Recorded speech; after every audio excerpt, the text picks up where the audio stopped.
Setelah perang batin, Bu Mi akhirnya berbalik. Dilihatnya sosok yang memanggilnya berdiri di depan pintu warung. Seketika itu Bu Mi cuma bisa berucap istighfar sambil menutup matanya rapat-rapat karena apa yang ia lihat benar adanya itu Mbak Sum tapi dengan wujud pocong. Samar Bu Mi masih mendengar sosok yang menyerupai Mbak Sum berbicara, "Bo, tolong Bo, tolong aku." Bu Mi masih menutup mata sambil mulutnya memanjatkan ayat-ayat Al-Quran. Suaranya tidak mau hilang. Suaranya terus meminta tolong. Dengan keberanian yang tersisa, Bu Mi melihat Mbak Sum masih berdiri. "Sudah tak nak, sudah. Dirimu sudah berbeda alam. Kembali ya nak, kembali." Tapi seperti tidak mengindahkan permintaan Bu Mi, sosok itu masih berdiri di tempatnya. "Tolong Bo." Bu Mi tidak tahu apa yang harus ia lakukan. Sampai akhirnya Bu Mi mungkin mengingat kenapa Mbak Sum menemuinya. "Mohon maaf nak, bila aku punya salah, maaf sebesar-besarnya. Boleh sekarang aku juga memaafkanmu, kembali ya ke tempatmu." Tepat setelah Bu Mi mengatakan itu, pocong Mbak Sum pergi. Malam itu juga Bu Mi merapikan dagangannya dan pergi pulang. Namun Bu Mi belum menceritakan ini semua warga atau keluarga Mbak Sum karena hampir sebagian orang nanti akan mendapat gilirannya sendiri. Aku masih ingat waktu itu Adi menceritakan semua. Perihal meninggalnya Mbak Sum benar-benar bikin semua orang tidak nyaman, terutama mereka yang ikut menguburkan jenazah beliau. Orang-orang memilih bungkam atas kejadian ini, tapi beberapa masih suka membicarakannya. Mbak Ida adalah tetangga jauh Mbak Sum. Rumahnya beberapa blok dari rumah Mbak Sum, namun Mbak Ida memiliki hubungan dekat sama Mbak Sum karena suaminya masih bersaudara dengan suami Mbak Sum dahulu. Waktu Mbak Sum masih sakit, Mbak Ida yang merawatnya. Mbak Ida adalah salah satu yang paling tahu betapa aneh penyakit yang menyerang Mbak Sum. Sebenarnya Mbak Ida tidak pernah mau menceritakan apa yang menimpa Mbak Sum, namun banyak orang yang selalu bertanya kepadanya karena sungkan. Terkadang Mbak Ida menceritakan kondisi Mbak Sum. Ketika Mbak Sum meninggal, Mbak Ida pula yang ikut memandikan jenazah beliau. Tetapi sebenarnya Mbak Ida tahu ia merasa tidak enak atau mungkin bersalah setiap kali membicarakan keadaan Mbak Sum kepada orang-orang yang menanyainya. Saat itu malam hari dan hujan baru turun. Mbak Ida ada di rumah menghabiskan waktu untuk menonton TV. Suaminya Mas Eko saat itu dapat tugas shift sore di sebuah pabrik kertas. Lokasi rumahnya sendiri berada di samping kebun pisang, cukup jauh dari rumah tetangga. Sekitar jam 11 malam, Mbak Ida masih menonton TV, belum ada keinginan untuk tidur. Sementara hujan masih turun, meski hanya sekedar rintik-rintik, sampai suara ketukan pintu mengalihkan perhatiannya. Awalnya Mbak Ida ragu, mungkin salah dengar, tapi suara itu kembali lagi. Mbak Ida bangkit dari tempatnya, berjalan menuju ruang tamu. Tidak pernah terpikir akan ada tamu malam-malam begini, jadi Mbak Ida hanya mengintip dari jendela kaca yang hanya ditutup kelambu. Ketika ia mengintip siapa yang mengetuk pintu, ternyata tidak ada siapapun yang bertamu. Mbak Ida kembali nonton TV. Baru saja ia duduk, pintu kembali diketuk lebih keras dari sebelumnya. Mbak Ida kembali menutup pintu rumahnya. Sekali lagi ia mengintip dari jendela rumah. Masih tidak ada siapapun. Hal ini terjadi sampai ketiga kalinya. Karena kesal, Mbak Ida menunggu suara ketukan itu di ruang tamu, dan benar saja suara ketukan itu kembali terdengar. Karena mungkin ingin segera menangkap siapa yang sudah bersikap iseng sama dia, tanpa mengintip di jendela, Mbak Ida membuka pintu. Tepat ketika pintu dibuka, Mbak Ida hanya bisa mematung melihat sosok berdiri dengan kain kafan kotor melotot ke arahnya. Kata Adi mencuri dengar saat Mbak Ida cerita, beliau mencium bau amis seperti bangkai ayam. Besoknya Mas Eko menemukan Mbak Ida pingsan di ruang tamu dengan pintu terbuka lebar. Mas Eko yang panik segera membangunkan Mbak Ida. Kabar tentang pocong Mbak Sum segera menyebar, ditambah pengakuan Bu Mi kalau beliau juga melihatnya tempo hari. Bu Mi menceritakan kejadian itu, hanya saja ia mencium bau bunga kamboja sedangkan Mbak Ida mencium aroma bangkai ayam. Kejadian ini hampir membuat satu desa heboh. Pak RT sampai akhirnya bicara dengan keluarga almarhumah dan akhirnya sepakat untuk memanggil orang luar. Saat itulah orang yang dimintai tolong menjelaskan bila Mbak Sum meninggal tidak wajar dan biasanya diikuti dengan penasaran. Untuk alasan kenapa Bu Mi dan Mbak Ida didatangi oleh beliau, karena mereka membicarakan hal yang seharusnya tidak dibicarakan. Saat dimintai jalan keluar itu, orang pintar itu hanya bilang tunggu sampai 40 hari, maka ia akan pergi dengan sendirinya.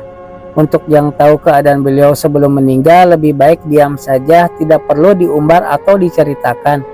Orang itu juga memberi nasihat untuk tidak keluar rumah setelah hari petang.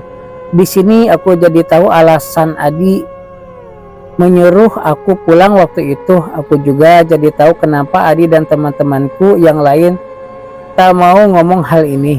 Karena dasarnya aku masih penasaran, aku pun tanya setelah Mbak Ida apakah Mbak Sum masih menampakkan diri.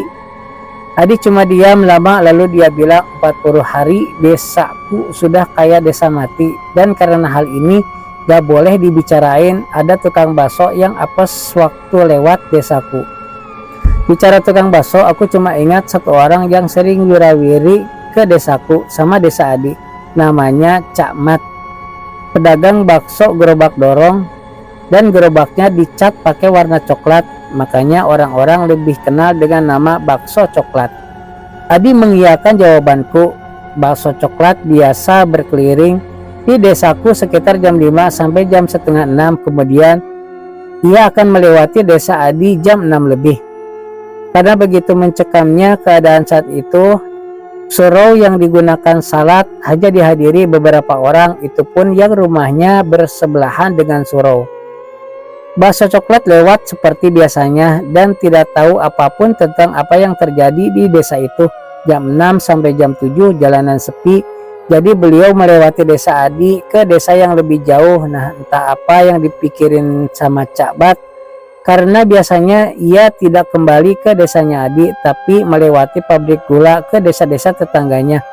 Tapi malam itu sekitar jam 11 Cak Mat kembali ke desanya Adi.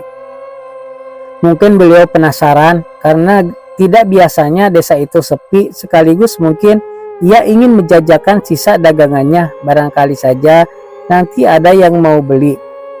Pucuk dicinta ulang pun tiba, seseorang memanggil bakso. Bakso coklat. Keluar dari rumah yang Cak Mat tahu sebagai rumah penjual pecel. Mbak Sum keluar mengenakan daster. Waktu itu Cak Mat tidak menaruh curiga sedikit pun.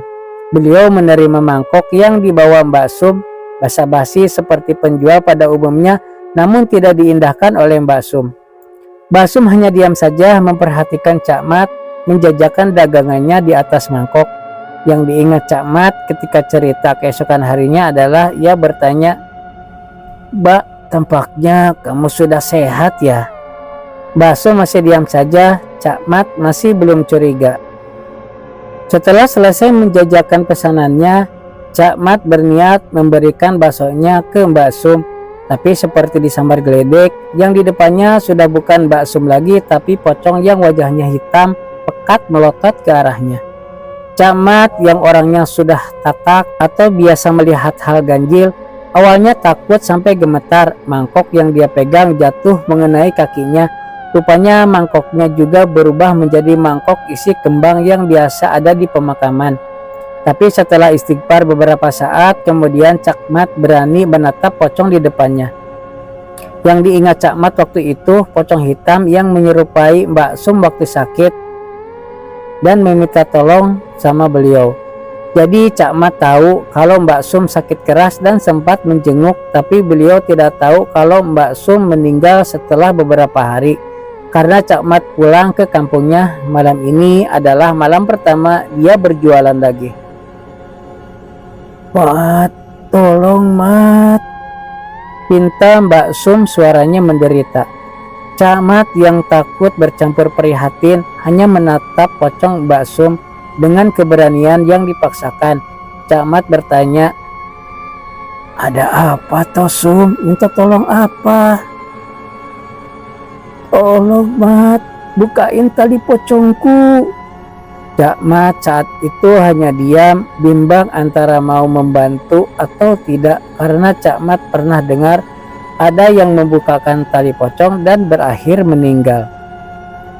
Jadi pernah ada kejadian di daerah lain, ada pemuda yang nekat membantu membukakan tali pocong, tapi rupanya wajah pemuda itu disembur sampai melepuh dan konon pocongnya itu sendiri adalah pocong kiriman. Tidak mau berakhir seperti itu, Cakmat hanya meminta maaf, tidak sanggup. Pocong Mbak Sum tidak mau pergi, bahkan mengikuti Cakmat yang kemudian mendorong pulang dagangannya. Pocong Mbak Sum bahkan menungguinya di rumah kontrakannya. Istri Cakmat sampai bingung melihat suaminya tidak mau tidur dan melihat ke teras terus. Keesokan paginya Cakmat menemui keluarga Mbak Sum dan meminta maaf sebesar-besarnya. Karena dulu ketika menjenguk, Cakmat beberapa kali mengatakan hal yang kurang baik di hatinya, seperti wajah Mbak Sum yang buruk sekali ketika kena penyakit ini. Hal itu sebenarnya tidak disengaja. Setelah kejadian itu, Cakmat tidak berjualan di desa Adi lagi. Tapi cerita yang terakhir ini Adi dengar dari Mas Supri, tetangganya sekaligus manten baru. Mas Supri ini dulunya sempat berantau ke luar Jawa. Beliau kembali ke Pulau Jawa setelah menikah dan menempati rumah orang tuanya. Waktu cerita tentang pocong Mbak Sum sedang heboh-hebohnya, Mas Supri yang selalu bilang untuk tidak percaya hal begituan, dia mengaku sudah sering lihat yang lebih menakutkan dari sekedar pocong di luar Jawa.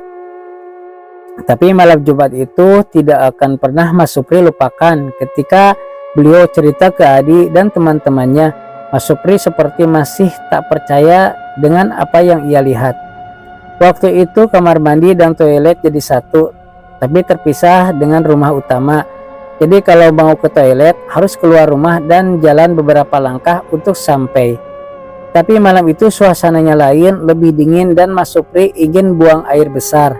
Dia keluar rumah lewat pintu belakang, berjalan sebentar lalu sampailah di toilet. Sudah lepas celana, Mas Supri nyalain rokok di dalam toilet sampai akhirnya dia merasa perasaannya mendadak tidak enak, semacam tak tenang. Diikuti suara ayam. Mas Supri masih tak berpikir macam-macam, tapi lama-kelamaan semakin berisik ayamnya.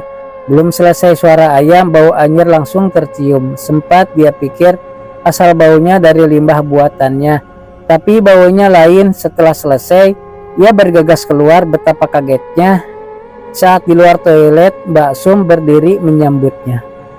Mas Supri tidak ngomong apa-apa, tapi langsung lewat dan masuk ke rumah. Dipikir sudah aman, tapi bau anyir masih kecium di hidungnya.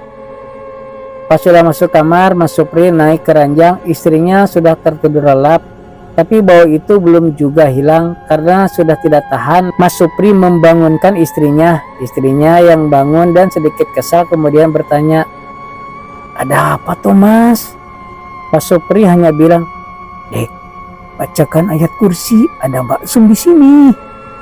Mendengar itu istrinya awalnya kaget, tapi segera mulutnya melantunkan ayat Al-Quran. Setelah bau itu hilang, istrinya cuma bilang, "Tadi Mas lihat ada Mbak Sum toh?" Mas Supri cuma nunjuk sebelah almari. "Tadi Mbak Sum berdiri di sana, Dek."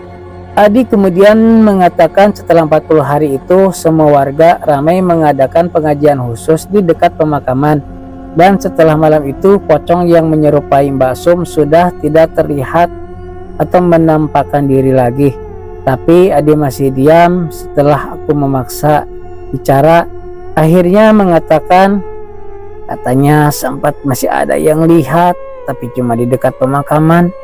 Dan yang lihat itu bukan warga desa tapi orang umum.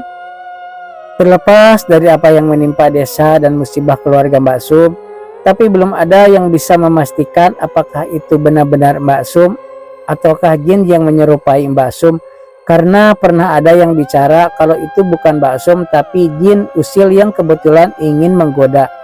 Setiap kali orang yang pintar yang didatangkan tidak mau bercerita perihal itu, mereka cuma mengingatkan agar tidak lagi membicarakan hal-hal buruk yang menjadi aib saudaranya. Tapi tetap saja kehebohan ini dulu benar-benar membuat geger satu desa. Untuk yang tanya bagaimana sakit Mbak Sum, masih tidak ada yang tahu apa penyebabnya. Kabarnya itu kiriman dari orang yang tidak suka dan ingin mencelakai keluarga Mbak Sum. Aku yang benar-benar mengalami melihat Mbak Sum di jembatan saja masih kadang tak percaya kalau kejadian itu benar-benar terjadi. Jadi terserah kalian mau percaya atau tidak percaya, karena kebenaran hanya milik Allah Subhanahu wa Ta'ala. Dan aku cerita ini cuma ingin membagi pengalaman, sekaligus semoga kita dapat belajar dari hal ini bahwa membicarakan aib saudara, tetangga atau orang lain itu tidak baik, karena sebaik-baiknya kita kelak akan mendapat balasannya. Selesai.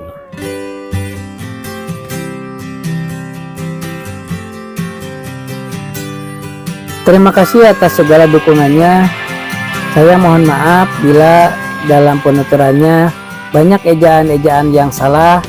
Saya pamit. Wassalamualaikum warahmatullahi wabarakatuh. Sampai jumpa di kisah lainnya di Tatar Kahuripan.